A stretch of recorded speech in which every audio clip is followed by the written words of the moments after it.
ఫిరాయింపు ఎమ్మెల్యేల కేసుపై ఇవాళ సుప్రీంకోర్టులో విచారణ జరగనుంది. ఇప్పటికే 10 మంది ఫిరాయింపు ఎమ్మెల్యేలకు స్పీకర్ గడ్డం ప్రసాద్ కుమార్ క్లీన్ చిట్ ఇచ్చారు.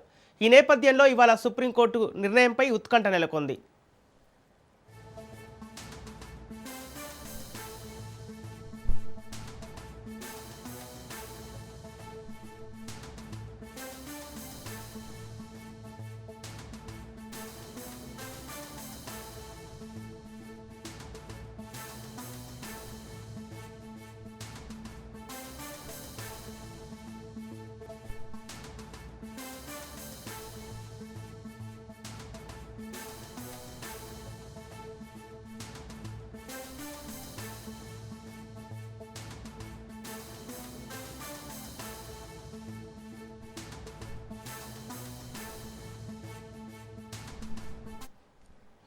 ఫిరాయింపు ఎమ్మెల్యేల కేసుపై ఇవాళ సుప్రీంకోర్టులో విచారణ జరగనుంది. ఇప్పటికే 10 మంది ఫిరాయింపు ఎమ్మెల్యేలకు స్పీకర్ గడ్డం ప్రసాద్ కుమార్ క్లీన్ చిట్ ఇచ్చారు.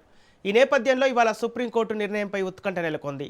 ఇక ఇదే అంశానికి సంబంధించి పూర్తి డీటెయిల్స్ మా ప్రతినిధి సునీల్ అందిస్తారు. సునీల్, ఇవాళ అంటే ఫిరాయింపు ఎమ్మెల్యేలపై సుప్రీంకోర్టులో విచారణ జరిగే అవకాశం ఉంది. అయితే సుప్రీంకోర్టు నిర్ణయం ఎలా ఉండబోతుంది? తెలంగాణ రాష్ట్రంలో రాజకీయ దుమారం రేపుతున్నటువంటి ఎమ్మెల్యేల అనర్హత పిటిషన్ పై ఈ రోజు దేశ సర్వోన్నత న్యాయస్థానం సుప్రీంకోర్టు మరొకసారి విచారణ చేపట్టింది. ఇప్పటికే మనం చూడొచ్చు, స్పీకర్ 10 మంది అనర్హత ఆరోపణలు ఎదుర్కొంటున్నటువంటి 10 మంది ఎమ్మెల్యేలకు కూడా స్పీకర్ క్లీన్ చిట్ ఇవ్వడం జరిగింది. నిన్న దానం నాగేందర్ తో పాటు కడియం సేర్ ఇద్దరి పిటిషన్లపై కూడా స్పీకర్ విచారణ జరిపి తుది తీర్పు ట్రిబ్యునల్ చైర్మన్ హోదాలో తుది తీర్పుని ఇవ్వడంతో ఇక ఈ రోజు మరొకసారి గతంలో సుప్రీంకోర్టులో పిటిషన్ వేసినటువంటి పాడి కౌశిక్ రెడ్డి కావచ్చు, కేటీఆర్ కావచ్చు, ఏలేటి మహేశ్వరి కావచ్చు, తమ వాదనలు ఆధారాలను పరిలోకి తీసుకోలేదంటూ కూడా ఇప్పటికే సుప్రీంకోర్టుకు మరొకసారి పిటిషనర్స్ కోర్టు దృష్టి తీసుకొచ్చే అవకాశం ఉంది. దీంతో పాటు సుప్రీంకోర్టుకు ఈ రోజు అసెంబ్లీ స్పీకర్ తనకు సంబంధించినటువంటి ఈ 10 మంది ఎమ్మెల్యేలకు ఏదైతే క్లీన్ చిట్ ఇచ్చాడో వాటికి సంబంధించినటువంటి వివరాలు కూడా ఈ రోజు స్పీకర్ కార్యాలయం నుంచి కూడా ఒక అఫిడవిట్ రూపంలో సుప్రీంకోర్టు కూడా సమర్పించే అవకాశం ఉంది. మొత్తం మీద ఈ రోజు విచారణ తర్వాత ఈ 10 మంది ఎమ్మెల్యేలకు సంబంధించిన విషయాలపై కూడా స్పీకర్ ఇచ్చిన తీర్పుని సమర్థిస్తుందా లేదా, దీనిపై ఎలాంటి విచారణ చేపడుతుందనేది మాత్రం సర్వత్రా ఆసక్తి నెలకొని చెప్పవచ్చు. ఇప్పటికే బీఆర్ఎస్ నేతలు మాత్రము స్పీకర్ ట్రిబ్యునల్ చైర్మన్ హోదాలో స్పీకర్ ఇచ్చిన తీర్పుని ఖచ్చితంగా రాబోయే కాలంలో హైకోర్టులో సవాల్ చేస్తామని ఇప్పటికే చెప్పినటువంటి నేపథ్యంలో ఈ రోజు మరి సుప్రీంకోర్టులో విచారణ సందర్భంగా ఎలాంటి విచారణ జరుగుతుంది, ఎలాంటి వ్యాఖ్యలు చేస్తున్నారు మాత్రం మరికాసేపులోనే క్లారిటీ కూడా వచ్చే అవకాశం ఉంది. సంపత్. ఓకే సునీల్, ఇప్పుడు అంటే ఫిరాయింపు ఎమ్మెల్యేలపై స్పీకర్ గడ్డం ప్రసాద్ కుమార్ క్లీన్ చిట్ ఇచ్చినట్టు తెలుస్తుంది. అయితే ఈ అంశంపై బీఆర్ఎస్ నేతలు ఏ విధంగా ఖండిస్తున్నారు? అంటే ఎలాంటి అంశాలను ప్రస్తావనలోకి తెస్తున్నారు?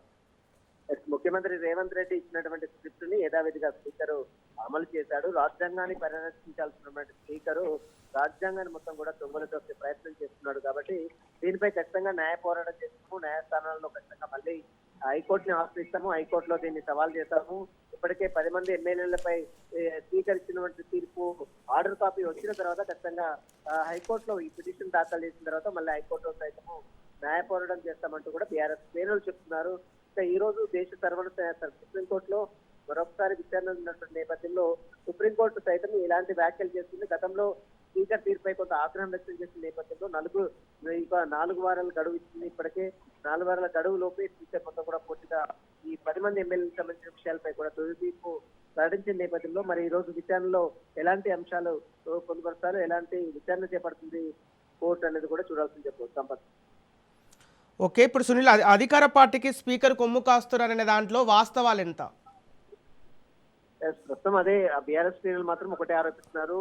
అధికార పార్టీకి ముఖ్యమంత్రి రేవంత్ రెడ్డి ఇచ్చినటువంటి స్క్రిప్ట్ ని యథావిధిగా అమలు చేస్తున్నారు. నిన్న కేటీఆర్ మాట్లాడినటువంటి తీరు, రాహుల్ గాంధీ డైరెక్షన్ లో స్పీకర్ పనిచేస్తున్నట్టు కూడా నిన్న కేటీఆర్ వ్యాఖ్యలు చేస్తున్నటువంటి విషయాలు కూడా మనం చూస్తాం. కాబట్టి ఈ ముఖ్యమంత్రి రేవంత్ రెడ్డి చెప్పినటువంటి తీరు కానీ అటు స్పీకర్ తన యథావిధిగా అమలు చేస్తున్నాడు, తన మొత్తం కూడా ప్రయత్నాలను కూడా అటు బీఆర్ఎస్ శ్రేణులు చెప్తున్నారు. దీనిపై ఖచ్చితంగా న్యాయ పోరాటం చేస్తాం. ఎందుకంటే దానం నాగేందర్ విషయంలో ఎమ్మెల్యేగా గెలిచిన తర్వాత మళ్ళీ ఎంపీగా కాంగ్రెస్ పార్టీ నుంచి గెలిచిన తర్వాత కూడా ఇంకా పార్టీ మారలేదని ఏ రకంగా చెప్తారంటూ కూడా బీఆర్ఎస్ శ్రేణులు అటు ప్రభుత్వ తీరుపై కూడా మండిపడుతున్న నేపథ్యంలో దీన్ని ఖచ్చితంగా న్యాయస్థానంలో ఎండగడతాం, న్యాయస్థానంలో పూర్తి వివరాలు సమర్పిస్తాం, న్యాయస్థానంలో పూర్తి అఫిడవిట్ కూడా దాఖలు చేస్తాం. త్వరలోనే హైకోర్టులో సైతం ఈ ఆర్డర్ కాపీస్ అన్ని వచ్చిన తర్వాత, ఈ 10 మంది ఆర్డర్ కాపీస్ వచ్చిన తర్వాత రాబోయే కాలంలో హైకోర్టులో దీన్ని ఖచ్చితంగా సవాల్ చేస్తామంటూ కూడా బీఆర్ఎస్ శ్రేణులు చెప్తున్నారు Sampath. Okay right, thank you Sunil.